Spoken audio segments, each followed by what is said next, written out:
Okay, so I've got a D major Cantus Firmus here. Let's see what we can do with it.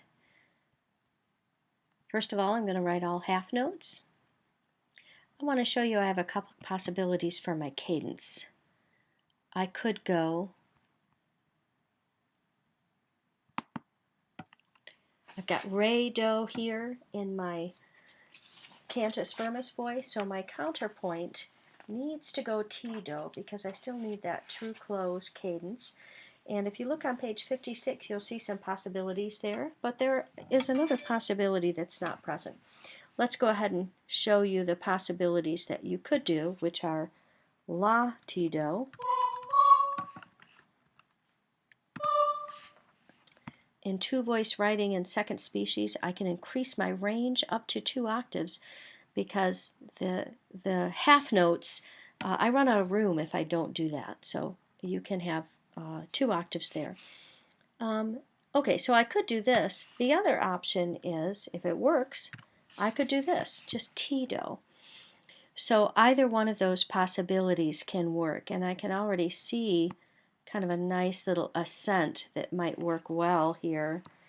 I could go 3, 4. 4 would be a passing tone, and then I have a sixth, and then I have an octave. Passing tones are allowed in two-voice writing on the second half of the measure. So, okay, so that's a possibility for the end. I might keep that. I might do something different. It just kind of depends on what happens later. Okay, so one other thing, though, that I do want to draw your attention to is that sometimes C sharp, the leading tone in the bass, can be kind of problematic because it implies a harmony. C sharp implies a diminished triad, and we know we can't have diminished triads because the G would be a dissonance. The only way I could do it would be if G, which would be dissonant from the C sharp, happened on this part of my measure, on the second half of my measure. So if I want A, C sharp, E, G, I have to kind of fill it in to start with. If I went F sharp, G to A, well, that doesn't quite work because I have C sharp to F sharp, which is a fourth. So I couldn't do a passing tone that way. If I went the other way,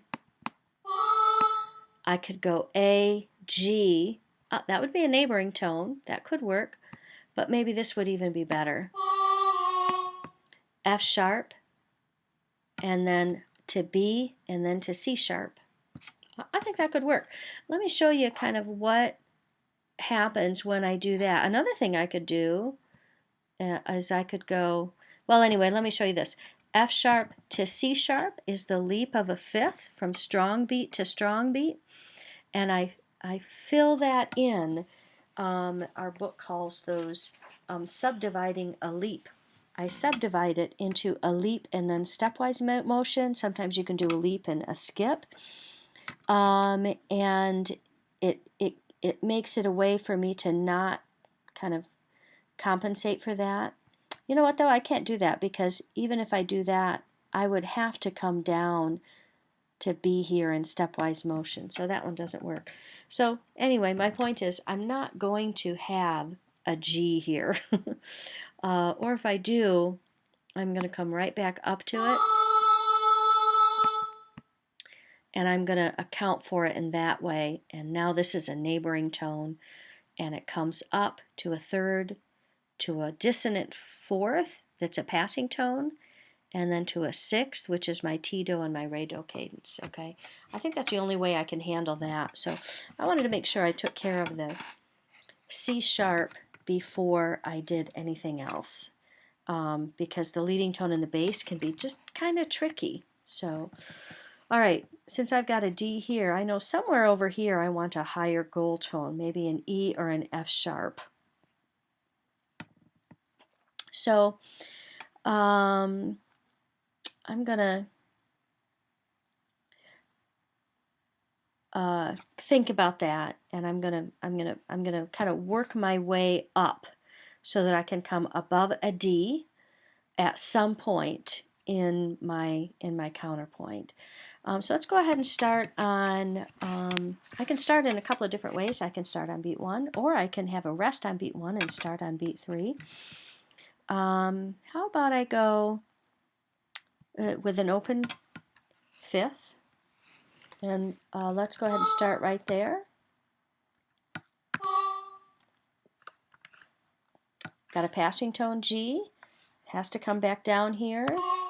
A to F sharp is a 6th, so that works out okay. And I think I might try a consonant 4th here and go to D at this point. It's a consonant 4th because you're going to want to look that up in your book. Make sure that you read that. Consonant 4ths are on page 57. I have a 6th here, that's consonant, a consonant interval, and then I have A to D, but we call it a consonant 4th because it's a dissonant pitch, right? But it's on the weak part of the beat, and it's allowed as long as it makes a complete triad.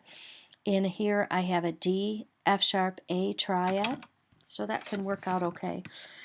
Let's see, I've got a G here.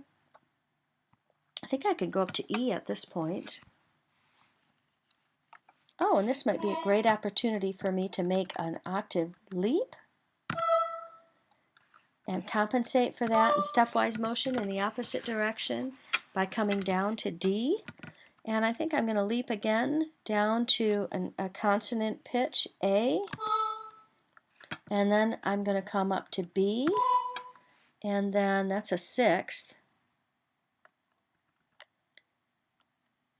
And I'm just going to come down to G. That's another consonant 4th. And then I have 6 here. I think I got it. Let me go ahead and fill in my intervals here. So I've got a 5th. I've got a 4th. That is dissonant, but it's actually a passing tone. I'm going to go ahead and label that PT. And then A to F sharp is 6. A to D is 4. That's another dissonant interval, but we're going to label it CF, a consonant 4th, because it fills in my 4th interval. It fills in, it makes a complete triad, D, F sharp, A. Basically, think about a 6/4 chord, and you play the 6th first, and then you play the 4th. So that's the best way to think about it, I think. And then this is also 6. And this is 6 plus an octave. I'm just going to say 6 there. It's an octave plus a 6. That's not too high of a range. Another 6th. I've got 3 6 in a row. I don't want to do that again. But I come down to a 4th here. There's my consonant 4th. Another, oh no, that's not a 4th. That's a 3rd. And then over here, I've got another 6th. And now I see a lot of 6 in a row. I want to be real careful about that. I don't think I can do this actually, because I've got a 6th here, I've got a 6th here, I've got a 6th here, and I've got a 6th here. That's 4 in a row on strong beats. That's not allowed. You know, in the other writing, in first species counterpoint, you couldn't have 3 6ths or 3 3rds in a row. Well, now you can't have 3 6ths or 3 3rds on strong beats. So one of these is going to have to change. Oh, especially this is also a 6th. I've not done a great job. Got lots of 6ths here. That's a neighboring tone. It is a diminished 5th, so it is dissonant. This is a 3, 4, and then here's a 6th, and then an octave. All right, so I definitely have to do something here to fix these. If I fix one of them, if I change one of them, we're good. I kind of like this octave. That gives me a nice goal tone, a goal note at the beginning, and then I come down to this D here. So I kind of would like to keep these 3. Okay. So let's see if I can change this one.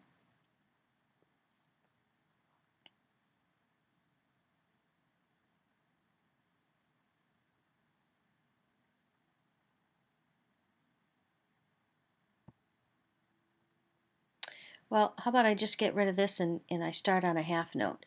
So how about if I go like this and I start on a half note.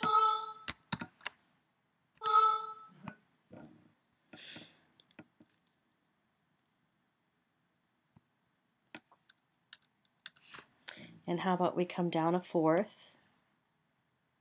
Oh, I can't leap over the bar line. So maybe if I want to go, how about I go, let's start on D. And how about I come down here to C sharp.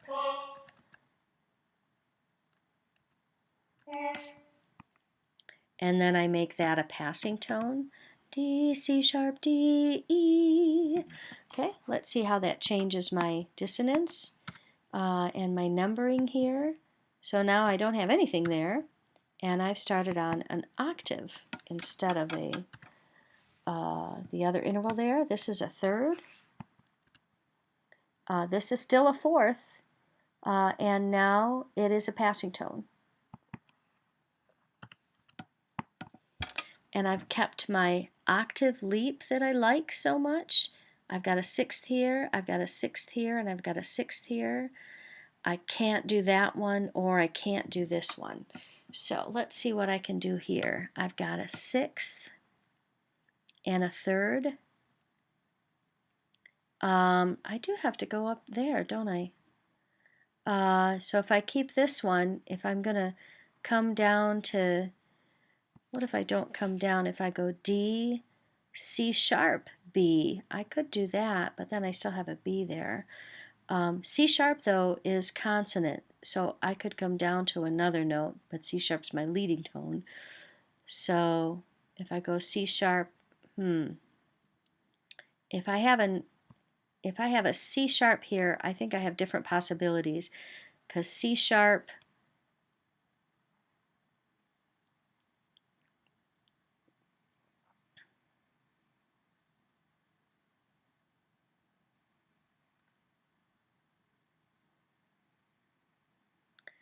I think I like the shape of this, so I'm going to try to keep this D, A, and what if I come down one more to F sharp? Because I can have two, like a leap and a skip in a row.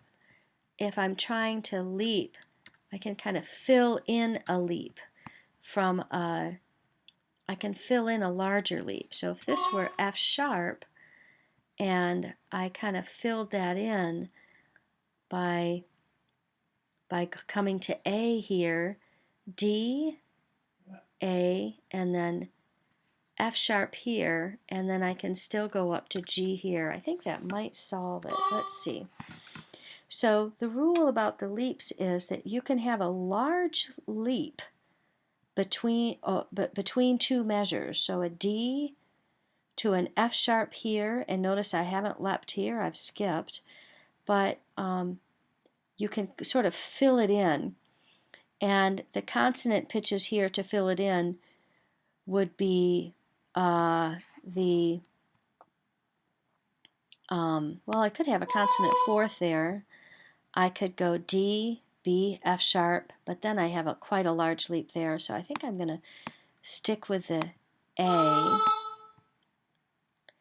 And then what happens is you fill in this larger interval of this larger leap of a sixth with a leap and a skip, or sometimes it could be a leap and a step. A leap and a step doesn't work here, but a leap and a skip does. If you want to kind of look some stuff up with that, there's a little bit of information on page 54. It's called Subdividing Leaps, and there are examples there of a leap in the bass, even with a leap like this. So take a look at that. And always, though, if you do that, you always need to compensate with stepwise motion in the opposite direction, which this fortunately does. So let's continue my analysis. 6, 6, 6, 3. This is no longer 6 because we've changed this note. This is now 3 or 10. And then here's 4. But it is passing motion. It does move to a 6 chord. So I'm going to put PT there. And notice what I've done. I've gotten rid of all my sixths by doing that. Okay? So I used the leap, subdividing a leap to take care of that. Again, I really liked my octave leap here. I liked the motion there. That's why I did it. 3, 4, 6. 5 is a neighboring tone. And then 3, 4, 6, and then 8. I think I've got it. Let's go ahead and play it.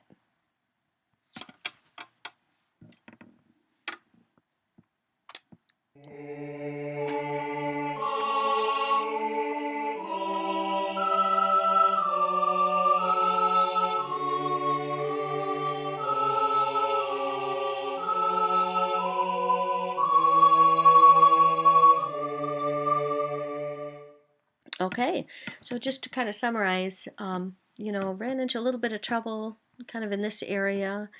I tried to make a melody that had one of the standard cadences, and this is one that is allowed. It's not listed on the page where the cadences are. That's at the top of 56. But if you keep going, there are some examples of acceptable two-part counterpoints, and that's on page 62 in the new book. And you're going to find the whole notes at the end are allowed, and they're possible. So you can see you just need T-do and Re-do, but you don't have to continue the half note motion. You can continue it if it works out, but you don't have to. So, and let's see, what else did I want to mention? I did allow for some passing tones, and I allowed for a neighboring tone, which is one of those things that is not always allowed. So, but let's go ahead and allow for neighboring tones if they will help get us out of a jam. And I think that's all I have to say about this. So thank you for your time.